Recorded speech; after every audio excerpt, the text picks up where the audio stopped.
Good morning and welcome everyone to the main event. I'm Mita Sani and I'm really excited to be joined by our special speaker today, Lucy Chaplin. Hi, Lucy.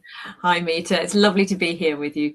Great to have you here. I'm glad we've got the expert in the room because, wow, what a topic. Before we go into the details, I'm just going to do a little bit of housekeeping. So we have a lot of return attendees today. Thank you so much for signing up to this. We also have many new people. So I'm going to do a little bit of housekeeping just so everyone knows the lay of the land. So the main event goes on for about 45 minutes. We know that everyone's time is very precious, but also these topics are really important. And so we try to keep it quite succinct. We also want to make it interactive because you've taken the time out for a really important subject, and it's probable that you actually have things that you want to address and deal with straight back at the office afterwards. So our promise to you, Lucy and I are going to be covering certain agenda points that we're going to run through, but actually there's a chat room and I'm going to show you how easy it is just to say hello and give us your thoughts, comments, or anything that you want to bring up today. So there's something like nearly 200 companies signing up for this event, which is very exciting. I would love just to know that you can hear us, you can see us, just drop us a quick hi, just so that we know everyone's tech is all good before we jump into the details. I can see it already, which is what I was going to go on to, is that we have a poll as well. We do like to know the temperature of the room as we're running through what we're talking about. And today our question to you is, what are the biggest challenges that you're facing in the maternity process? Now, this is very broad because we know that it actually starts probably from when somebody says they're pregnant, because straight away there's a mindset shift for the employee and the employer, which should be a positive, isn't always, but Lisa, you're going to walk us through all of that. And so it goes on. So we've started with asking, is it the plan for time off when somebody says, right, I'm pregnant, this is when I plan to go off. Is it then? Is it to do with the cover? Or is it, how do you keep in touch? Does somebody want to be given all the updates on the company? Do they want to switch off? Which email address do we use? I'm very pleased to say we've had hundreds of main babies over the years. And in the main, we've hopefully done a really good job of it. But I by no means think that we're the experts, which is, good to have you in here, Lucy. But it is a muscle I think you have to flex, this approach to maternity. And then returning to office. So when maternity is all done, how do you communicate with that? Currently, that is our most popular answer, with 50% of the room saying that is the element for them. And then the final option is communication. Is it the language? Is it the approach? So often we think, well, can I even say that? Is it legal to say that? So communication is also one of the areas. But if it's something else that isn't in this option, put it in the chat box. Let us know what you're thinking, and let us know if you have any areas that you really want us to cover today. So thank you, everyone. We're starting to get some hellos, which means you can hear us, you can see us, and we can start getting into the detail. So Lucy, you are what you like to call yourself as a maternity coach. Is that right? Yes, that's right. Yes, helping women have a successful return to work after their maternity leave. Okay, fantastic. And yet you say that you are often engaged by an employer to help the women. So tell me about that background. What's the sort of journey in that, and why do employers come to you? Yeah. I've become a maternity coach. It's something that I'm really passionate about because for most of my career, I've been a working parent. I know how hard it is, the trials, the tribulations. It's really tough. And it's obviously, being a parent is really extremely important thing to me. But then my work, my career is really important as well. And it's for me, it's been quite a journey. It's to, how do I manage both and do the best job I can at both. So to go to your point, that is what, why do employers come to me, is because they've got great member of staff. They know that this employee is going off on maternity leave or about to return from maternity leave. They want to keep that employee. They want them to continue contributing, to maybe go on towards sort of leadership or senior leadership, or depending where they are in their career at that point. And they don't want to lose them. These great employers recognise what a difficult time it is, and they know that actually, yes, we can do a lot to sort of support in the office, but actually there's a lot of other stuff to work through that women aren't going to talk to, someone who's going to be doing their performance review about. For example, I'm lacking confidence, that sort of thing, and they want them to be back at their best, delivering pitches to clients, running their teams, doing all that sort of thing. But women hang back from that if they're not feeling that confidence. Yeah, and I did a post actually before the event, which was speaking about how long it takes for women to get back to full capacity in terms of physical, mental, hormonal. We're talking 6 months to even 2 years. But then it comes around to, employers will think, well, are we then working at a deficit? But we're not. I liken this to sort of temporary adjustments rather than saying to somebody, well, you don't have to do that element now. It's not that at all. And I think often that's what goes into a manager or an employer's head when a woman comes in and says, I'm pregnant, I'm planning to go off, and all of the negative connotations arise before the exciting opportunities of somebody that is growing their world, very determined to build a family, will need a great career and a great employer. And actually, if you deal with people right in the maternity space, and I can speak of this from personal experience and the work I've done with my employees, you create huge amounts of loyalty that prevents attrition. I mean, Lucy, I saw some of the stats. 80% of women actually report a loss of confidence. That surprised me, actually. I mean, I know that I definitely had a reset and had to rethink about how I approached, and I'm talking 20 years ago now. So hopefully conversations have moved on, but I don't think they've moved on a lot, not enough. But also that there is a 30% pay penalty still for women. I just can't believe these stats. I know, and they're incredible stats, and if you look at Fortune 500 companies last year, 11% of those companies were run by female CEOs, and that it's huge. Still only, huge numbers, and here we are, 2026. I always say we do a lot of work around DE&I when we're doing the recruitment and retention process with our clients. It's interlaced with DE&I, and we look at all the protected characteristics, and then you think, we haven't even got the male-female balance right yet. We haven't even managed to work the solution out. And I think maternity is such a big drain on those statistics and on those outcomes. All of that intellectual property, all of that loyalty, all of that knowledge in a business just leaves with an employee, with a lady who's had a baby and then doesn't feel supported. Actually, what is good news, everyone, and I'm talking all the negatives, but what the great news is that if it's done right, retention can be improved by 50%. And apparently, lack of flexibility is the number one reason why women leave. So all these can be overcome.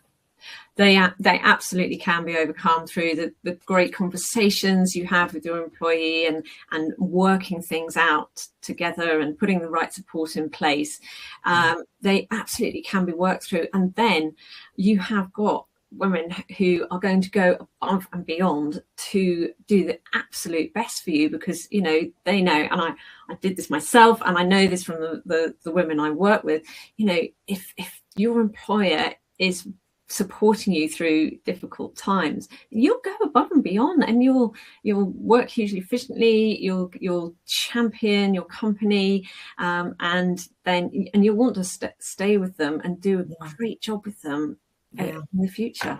Completely. One of my pillars of purpose, if you like, around my drive is women in business and enabling women to have careers, because I wanted it all. I think we're the first generation of women that are doing careers, not just jobs, and sometimes even main breadwinners. And yet we want to have a family. That's not a dirty word. Dads are getting involved. Actually, parental leave is starting to be taken up more and more, but even it's a tiny percentage. But I tell you what, Lucy, my employer, the main group, many years ago, supported me so much. I actually bought the company out, and I thought, you know what, I'm so grateful for the opportunities I had that I want to make those available for many, many employees to come. So hopefully doing something right, got lots, as I said, lots of main babies have come along, lots of retention, but let's not put it down to chance. Let's put it down to design, intention and structure. And so we're going to run through certain areas. So today we're going to cover the business case for supporting women's return to work, which is built around the 4 stages of parental transition. So we talked a little bit before leave, during leave, when people are away, and the years that follow. Practical steps around each of those stages and how they can be supported, including the way that you might support them and the covering of their roles, which is how we might support them. And then how to navigate those conversations. We put communication as one of those options in the poll, and actually that is the second most popular answer. So the room definitely will benefit from that. And then finishing up with the 3 things that every manager needs to remember to support women successfully. So that's it. Job done, I think, once we've been able to get through that. So Lucy, where would we start? What's the starting point? These 4 stages of parental transition. What this whole thing about even before leave, where does it start?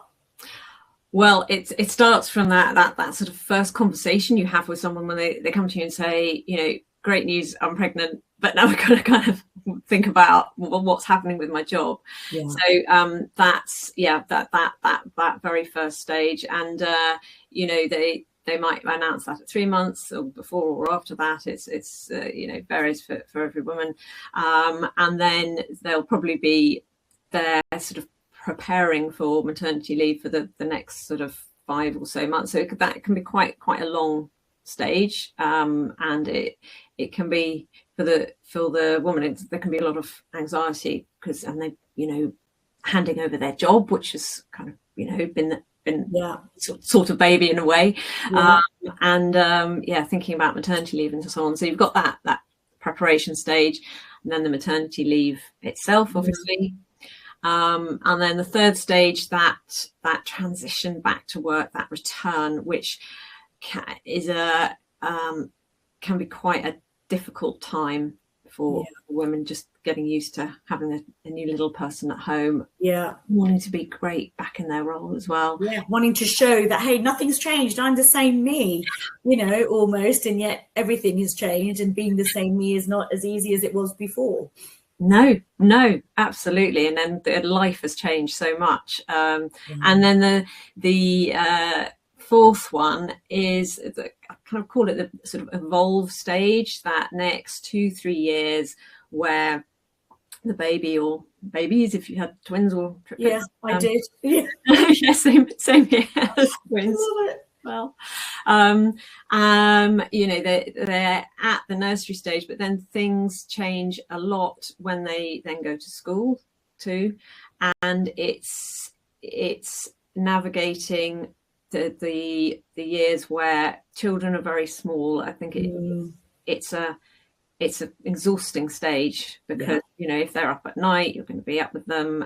And then that change to school, you've got a whole change in childcare as well. So I think that's quite forgotten about very often. That part there, but it while it's not usually as challenging as that first sort of 6 months return to work, which is where I usually do most of my work, it is absolutely a time in the career that it's really helpful for employers to bear in mind that it is still a challenging stage. I would agree, and the only time I have lost people at that stage, I had one employee who said that she wanted, it was after about 2 years, and it was due to flexible working, and we'd done 5 days in down to 3 days in, and she still wanted more flexibility. And we're talking about 10 or 12 years ago, before COVID, before everyone was more open to it, technology hadn't caught up. And unfortunately, we had to agree that we couldn't make it meet. But, you know, I think what's really important is starting at the beginning, where when somebody comes along and says, I'm pregnant, and great news, I'm pregnant, employer is sitting there thinking, okay, lovely news, lovely, everyone's growing their world, but now I've got a whole load more stuff to deal with. And so in their minds, they obviously wouldn't say that to their employee. And I think for any manager, having a kind of a sort of process of what they go through and the questions they ask, or, you know, how they approach it is really important. But I don't think many managers actually get any training in that space, do they? No. And I think just being able to navigate those conversations confidently makes a huge difference. And but it is challenging. That's when you set the tone, isn't it, really? And I think that's what's so important. You know, what you said about that period of the first 6 months back being really important, but then the next 2-3 years as well. Actually, it all starts from what the organization thinks about women who are on maternity. It's a culture. Yes. You know, and so actually it starts with that first conversation. And I think a lot of managers are scared legally because they're like, well, what can I say and what can't I say? I think you can just have a really human conversation at that point and say, amazing, congratulations. Obviously, we've got a legal and business side to deal with, but I'm really happy for you. What, you know, a few personal questions if you want to share, and then, you know, let me go away, come back with the questions I've got for you, and then we can do the official stuff. Could be as simple as that, couldn't it? If someone doesn't feel ready for that conversation. Yeah, and I think you're so right. Just leading, you know, let's be humans about this. You know, it's really exciting. New little person in the world. It's amazing. We'll go around. Yeah.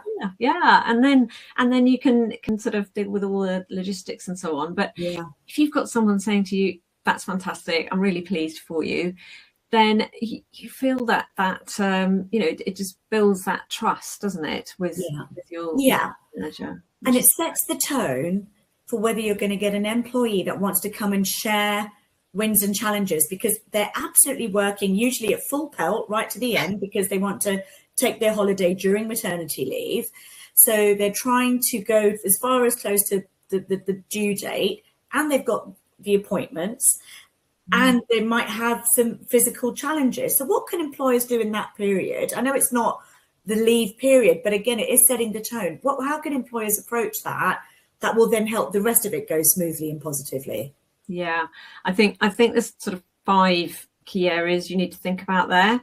So first of all, make sure your managers have the knowledge. You know, they know what the company policy is. It sounds really basic, but actually it's really important, because you don't want one person being treated in one way and someone in another department being told different things. I mean, that's just a disastrous start to it all, isn't it? If that happens.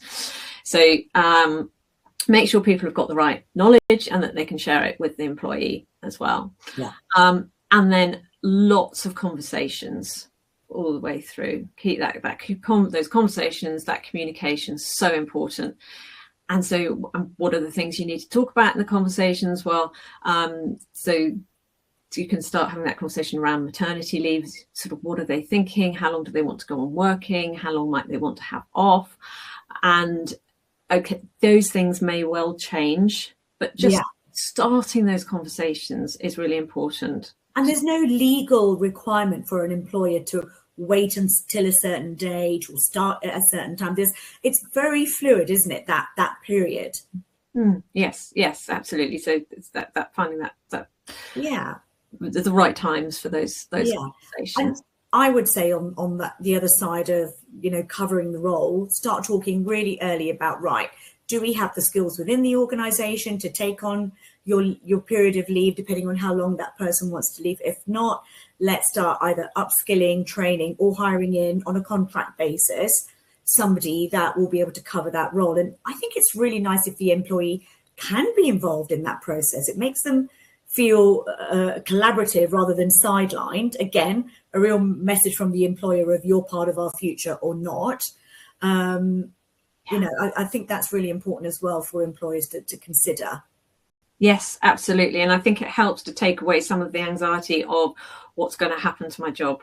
You know, what's going to happen to all the work I'm doing? Who am I handing it over to if they're involved? And that can really help. And so that's one of the sort of things you need to think about, is that recruitment of the temporary person. Well, if you know what it's going to look like when you leave, you've then got good eyes on what it's going to look like when you're back. And again, as much as you might have a plan. You're allowed to change those plans. There's legal requirements, and we're not actually going to go into the legalities as much about notice and things like that. Today is much more about the human side of maternity leave, but all of that is available online. Or if you'd like, if you want to put a yes please in here, I can send you out any legal requirements for maternity that you need to be aware of. So just let us know in the chat box if you'd like a little overview on that. I'll make sure we send that out, because one thing I didn't mention in the housekeeping is that we send a recording of today's session to you, which means that there might be other members of your organization that you feel could benefit from it, or you might want to watch it again and you know, pick up on an area you missed. So the recording and some overviews will come out if that's something that's important to everyone in the room. Jacqueline says yes please, so we'll make sure we get that out. Okay, so we've got the bookends. We know when somebody has to go because the baby's due and they have a vision of what that looks like. They'll have an idea of when they want to come back, but they don't have to confirm that when they're leaving. I think legally they're allowed up to 12 months. Is that right? Yes, I believe it's up to 12 months. Yeah, and then holiday and things like that. So you're looking at 12 to 13 months. However, there's the question of the bit in between. And I have to say, this can get a little bit tricky. Do we invite them to keep in touch days? That's a legal requirement. But do we invite them to Christmas? What about if we're just having an informal get together? What about like really big things that happen in the company? Oh, I don't know if I want to bombard that person. Are they even going to be looking at their work email? There's so many questions that managers and teammates have. Like, how do we manage that stage of it, Lucy? Yeah, well, that stage, it goes back to the preparation stage when they're still at work. Is one of the things to have those conversations about is those keeping in touch days, and the answer to how much you involve them is going to differ for every person. And I think keeping in touch days are a great way of helping people feel involved and supported at the right moment in their maternity leave. You know, not a couple of weeks after the baby is born, obviously. It's not something you have to plan before they go. I think it's up to about 10 keep in touch days, right? Yeah. And those are paid keep in touch days. Mm-hmm. And you can talk to them about saying, well, look, you know, in that time you're off, we've got a company day out, we've got Christmas, we're going to have a couple of strategic get-togethers. You're welcome to everything, but you don't have to decide on any of that yet. Yeah. And, you know, give us a call when you feel like talking. Would that be the best way for a manager to say? Absolutely. I think it's lovely to know, for women to know that they're invited, they're very welcome, but they don't have to do it. And it's absolutely fine if they just want to stay away and just have a few keeping in touch days, perhaps towards the end of maternity leave. It really is up to the individual and what works best for them. And if you show as an employer that you are very happy to work with that and collaborate with them to find the best way forward, then that's where you really are going to have an employee who really wants to stay and that are excited about coming back. I know I love my family. I love that stage. I really love that I had a career and a group of people that I work with to spend time with as well and do a good job in a different way. It was very fulfilling. Tiring but fulfilling. So I get what you're saying about that balance. Okay, so somebody has been through that year, let's say that they've had off. When do they start talking about the return to work? And this, I believe, is what you're saying is the real important phase, that 0 to 6 month stage. Tell me about this, Lucy. Yeah, so one of the things that it's good for the employee and the line manager to have talked about is how much communication they want on that maternity leave. So when they're away, communicate in the way that they choose, whether that's emails or whether it's WhatsApp or whatever it is that works for that person, or the odd phone call. And then they start having those conversations about the keeping in touch days and how they want their return to work to look. What does that look like? Is it a phased return? Quite a lot of the women I work with want to have a phased return. Yeah, it's very popular and very effective because they can test the waters and they can use holiday for that. So they can take all the holiday that they've wrapped up into that they were entitled to over those 12 months and then use that as part of their return to work staggering, as you said, phased approach. Yeah. Yes. So it's a great way to do that, and yes, just test the water, find out what's going to work, what's not going to work, and through the conversations with the line manager at different times, they can work that out, and also talk about, how is that sort of reverse handover going to work from the person who's been covering the role. Yeah. How they're going to work it so that the employee who's been away is going to take over in a smooth way as possible for clients and stakeholders and so on. I think, and something we've tried to do, and we encourage our clients, we actually do management training around maternity. So you do very much the coaching of the individual. We offer organizations coaching around how to manage maternity. And one of the areas is around almost doing an induction, they're not a new employee, but they have been out for a long time. Make no assumptions about what they know. Treat it like a first day again. Would you agree with that, Lucy? Oh, definitely. And I think it's a very easy trap to fall into when you think, oh, Mita's been here for years, she knows the ropes, it's fine, she'll just come back in, she'll just get back into it. But actually, when you haven't been away yourself, it's very easy to forget how much change there's been in 6 months or a year. And so many women say to me, oh God, there's been so much change. There's people I don't know, there's different my role's changed a bit, even if it is not officially a different role, which sometimes it is. Even so, there have been changes in that role. And it might be something as simple as maybe the office has moved, and you forget, or even a different computer system, something, things have come in, and there's all sorts of little things that you forget when you go in sort of day by day, whether that's physically in the office or at home. You forget how much change there's been. And then when you come back from 6 months, 9 months, a year, whatever it is, if people don't consciously sort of go through that induction process with you, it's really embarrassing to keep going, oh, how do I do this, and what does that work? Where's that now? Where's that now? How does what happens with this new photocopier, or what's and it can make you feel really embarrassed and make things feel very difficult when they don't need to, and just small things like that can make such a change. So if you've got that induction process in place, that you've planned out a really great first day for that person to come back, and maybe meet them for a coffee at the beginning and think about the simple stuff, does their pass still work into the office, take them out for lunch, and all these small things, they add up and makes such a difference to that.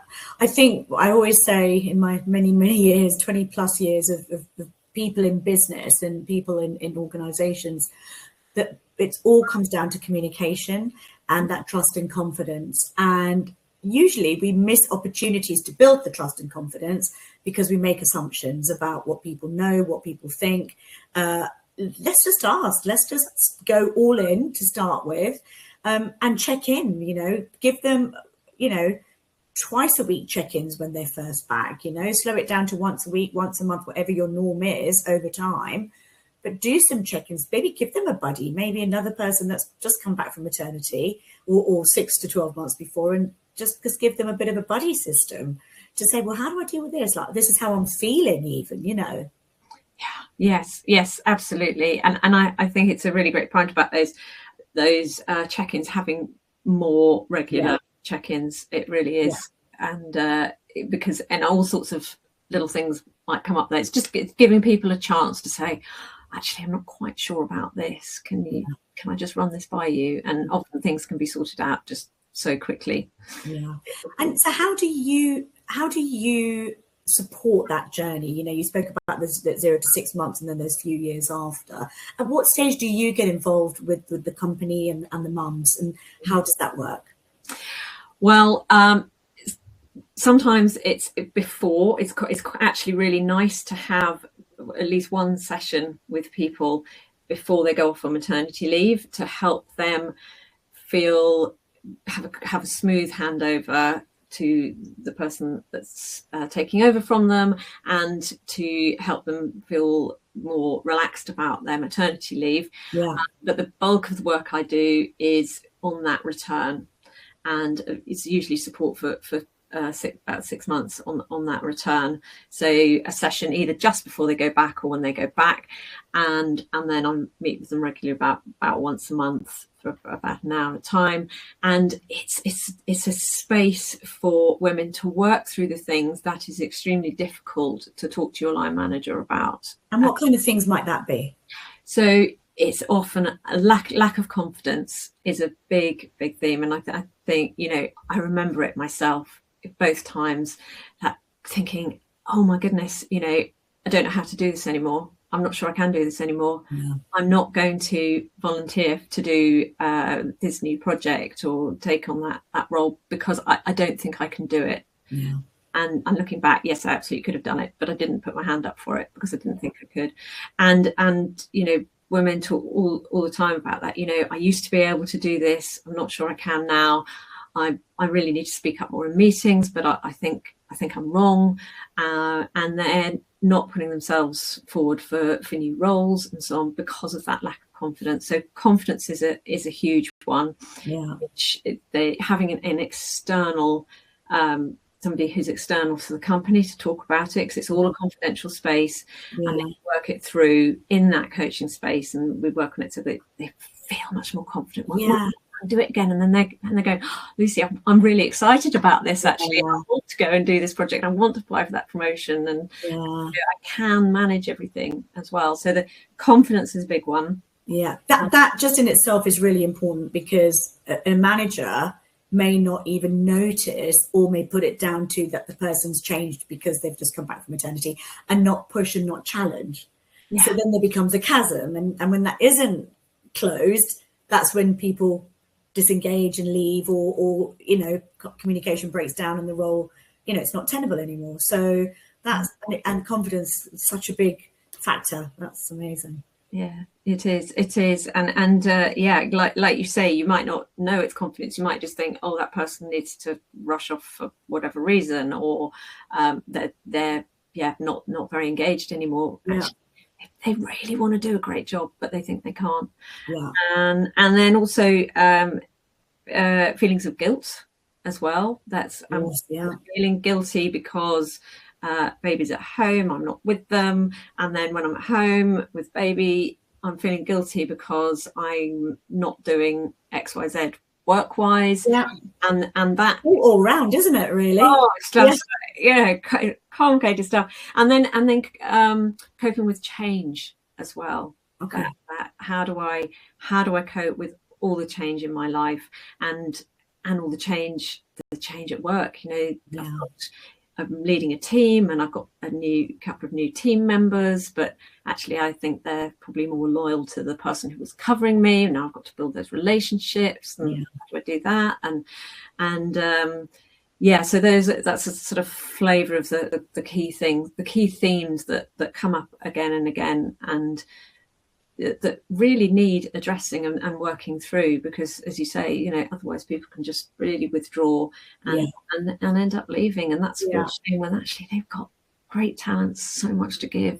The cost of replacing, and we, as much as we are recruitment and retention, we tell our clients that, you know, the cost of replacing somebody who's a bad hire is something like 5 to 6 times annual salary. It's crazy when you look at just, you know, the cost of hiring is one element, the fees to the agencies, consultancies, but also the reputational damage of a department, of an organization, of the people that see how that happened and think this company isn't very good. If somebody comes back on maternity and isn't treated very well, people leave.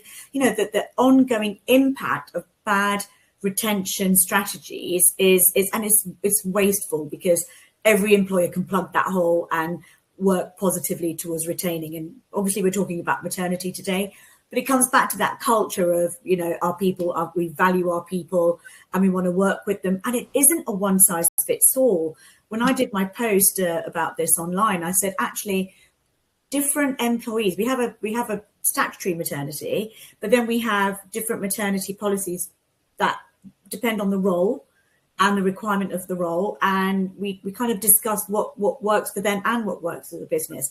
And is that all right? I know we're going to be talking about communication, but is it okay for an employer to do that? Because some employers think they can't. They think there has to be a broad brush, equal for everyone.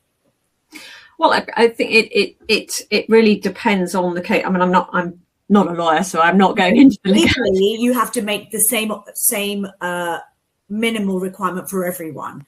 But after that, there can be, dependent on the individual and their role, a discussion around what maternity cover and leave looks like. And I think that is so important, because what is right for one person is not necessarily right for another. Yeah. And you know, some women, when they come back, will be thinking, okay, I really want a phased return, and then actually flexibility, maybe a 4-day week or maybe a 5-day week, but just with flexible times, that would be absolutely great. And other people, something completely different. Yeah. Actually want to go in, want to get ready for promotion, I want to be in the office early every day, and then actually, I don't know, just slightly different hours maybe, or maybe the same hours, because everybody's situation is different. And I think be open to trying what works and let go of what doesn't, like saying, let's try this. Let's not put this is how it's going to be, but actually saying, okay, brilliant. Well, why don't we try this for a few weeks or a month, and then let's reflect on it. See if it's working for you, for us, for the organization, make sure it's a win-win. Yeah. And it's that, I think it's that going into, okay, let's have an experiment, let's try this out and review it. And work together. That's the biggest message, isn't it? We're on the same team. It's not us versus you. It's not the lady coming back from maternity versus her manager. It's like, how can we work together to have a winning environment, a winning organization, a winning team, and for that person who's gone and had the baby to feel like they're winning again as well. Yes. And when you that working together, it's so powerful, isn't it? So powerful. And that's where you end up with people who are incredibly loyal, incredibly efficient, talented, experienced, staying with you and working through the leadership pipeline as well. And so is that when we say we're going to be talking about navigating conversations confidently and sensitively, is that what we're talking about, or is there more to that? What would you say that is about? Well, I think that navigating those conversations confidently and sensitively is, first of all, a bit of self-compassion for yourself as line manager, and saying, okay, actually, I know a lot of us find this hard, and so just starting with some compassion for yourself. I think that's really important. And so if when you're going into those conversations, I think that the really important starting point is that psychological safety, which I know talked about it a lot, but it's very important to have in mind. Create that psychologically safe space for women to talk, and your direct report best. Is that done best face to face across in a private office? Is it done best walking, going out off-site coffee? Sometimes for some people, walking side by side, they'll open up more than face to eye. Eye to eye. Some people might prefer that on the phone. Just think about how you can create as much safety as possible for your direct report. And then also, when you go into those conversations, I think there's nothing worse than going to talk about something really important with someone, and then you can see the person on the other side just can't wait to get through the conversation and go off and do something else. So make sure you've carved that time, and that and they can see that you are really listening to them. You don't have to have all the answers straight away, do you, as a manager, as a leader, as a support? It's really about, as you said, holding that space, psychological safety. And then I think it's really important to make notes, though, at some point, whether it's straight after the session, document everything so that you have clarity of what was agreed or discussed, but also you can then take that away and think about what you need to then come back with. Because that also, I think, is really important to an employee to know that their situation, their journey, their requests, they've all been taken seriously and haven't been they're not slipping. There's not lack of engagement on that, and then they feel unimportant again, or things remain unresolved. Yeah, and there's nothing worse than that. If you think, oh well, I had this meeting with so and so, and actually I don't think they would really listen to what I'm saying. I don't think they're going to act on it at all. So like you said, that if you're documenting it, maybe at the end of the conversation, either sort of checking it. Okay, so I'm hearing this, and this. Is the way you like to go forwards? Is that right? And whether you do that by email afterwards as well. In a way that works for you, that's still very supportive. I think the loyalty that is given back is invaluable. I think employees that have been really supported through this maternity journey, not only will they stay, they will encourage other people, other women, other people to come and join. They become ambassadors, massively influential, because you can't fake positivity and a good experience.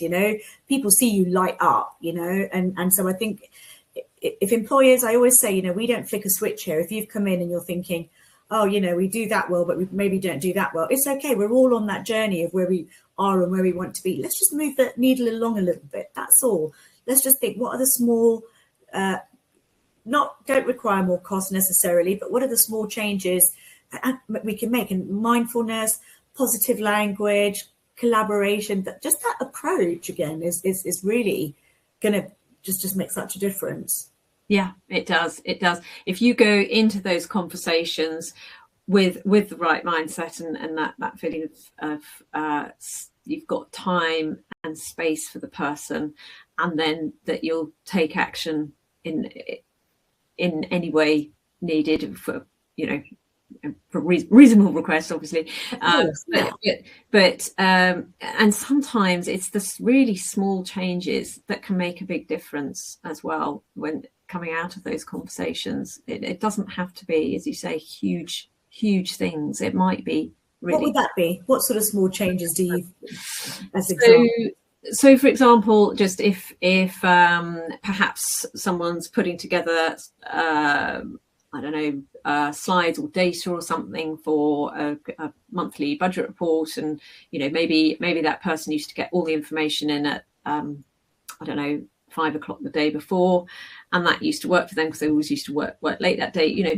Maybe actually now it would be much better for them to get it 36 hours, all that info 36 hours before, just because they need to work in a different way. And that's a really small change. It's not costing anybody any money, and it's just a question of just adjusting timescales a bit.